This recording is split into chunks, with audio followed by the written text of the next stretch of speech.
run through the tape. In life, never give up, run through the tape. Chuckster, you've hit on 1 out of 2 so far.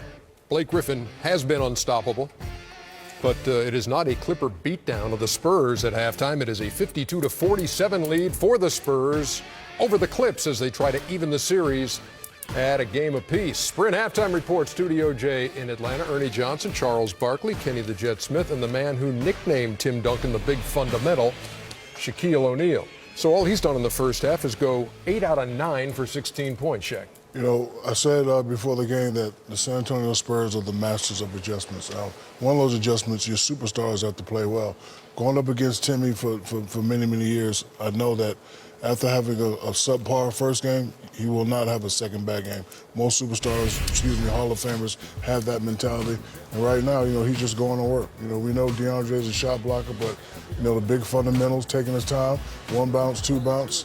DeAndre Jordan can't get the lift to get a block shot, sizing him up. Oh, the double's not going to come? Here you go. Bam, off the glass. We all know Tim Duncan, that's one of his favorite shots. And right here, right place at the right time, get it up quickly before the shot block can get there. Again, the superstar for the Spurs have to play well. Tim Duncan right now playing like medium man Riverwalk. Not old man, not young man, medium man Riverwalk. I gotcha. Greg Popovich had said after game 1 it was the Clipper defense was just better than the Spurs offense. San Antonio, though, shooting 49% in game 2 after shooting 37% in the opener. And I've been cheating off Shaq notes. I saw that those were the highlights that they were pulling for Shaq. And then I was like, because of that, there is another effect that happens. I talked about guys making shots or getting the ability to make shots. So because of old man, medium man River, Tim Duncan being able to make shots, what that does is when you run the play, so you have all of a sudden ball movement and body movement. Tim Duncan's out front. DeAndre Jordan has to be occupied. Since he's occupied, we get it back to him. Again, set the pick, freeze it here. Now DeAndre Jordan says, this is Tony Parker, but the most dangerous man on the court so far has been Tim Duncan. Tim Duncan gets it back. What do you do when he gets it? Come help. But when you help, freeze it, Danny Green gets a wide open 3 because Tim Duncan has been scoring in his half. Boom, knocked down. Danny Green, get him off the snide, haven't been shooting the ball well. Again, freeze it again. Ginobili's here. You got DeAndre Jordan. He's been getting killed on the pick and roll, the post up. I can't let Tim Duncan score. So all of a sudden he doesn't hedge. Ginobili gets to the rim and he finishes in traffic, gets a 3-point play. So Tim Duncan, his ability to score has gotten other guys ability to score as well. Duncan 16. Without touching the ball sometimes. Yeah. Kawhi has 11. Tony Parker scoreless 0 for 4 from the floor. On the Clippers side, Chuck, Blake Griffin, 19 points in the first half. You said San Antonio's got nobody who can guard him. They got nobody who can guard him. He's done a really good job. I said before game 1, he's learning. He's always played the game strictly on talent. Now he's learning the mental aspect of the game. You can't let these little guys guard you down low. You got to shoot over them like they're chairs. And then when they got a big guy, you make quick, explosive moves. A lot of times you try to bang with these big guys. But I think the key to the game so far, Ernie, is the Spurs' ability to keep it at a slow pace. It's a very slow-paced game. It fits what they want to do. They want to be methodical. They want to walk the ball up and down the court and use ball movement, body movement, ball movement.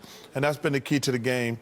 Tony has not played well. He doesn't have a field goal, but Tim has played well and Kawhi's played good. But the key to the game has just been the tempo and the pace. Yeah, to that point, Clippers 23 fast break points in game 1, 6 in the first half of game 2. And the Spurs have never trailed 0-2 in a first-round series under Greg Popovich. They lead 52-47 after 24 minutes. Back with more right after this. Welcome to the Sprint Halftime Report. Bring in your Verizon or AT&T bill, and we'll cut your rate plan in half. Sprint cut your bill in halftime highlights. Nets and Hawks. Mike Budenholzer, coach of the year. Fratello. Mike Fratello, Lenny Wilkins. Lenny. The great Lenny Wilkins. Paul Millsap, 4 for 4 from long range in this one. Got his shot back, Ernie. Took off that shoulder strap. Joe Johnson connects, 90-86 game, and there's DeMarre Carroll, his only bucket of the game right there, 92-89. And then it's a 1-point game, and then after the foul shot by Millsap, it's 93 Right there, Kenny. to 91, and Darren Williams could have drew the foul, but that's just a wide open little free throw from the corner. And you don't even know if they're in the penalty either. No, but if you act like you're shooting, jumper to him, you'll get 3 shots. Hawks up 2-0 over the Nets as they head to Brooklyn for Game 3 on Saturday. Oh, he was asking me? I don't know. No, I was looking at the camera. Well, what he did wrong this year, he didn't have all his players. So he That's really, not his fault. Let me finish, Ernie. So really, he didn't do anything wrong. You know, it's unfair that he got fired, but, you know, he had ample chances to get his team to that next level. And, you know, it's just one of those things where he couldn't get past certain teams.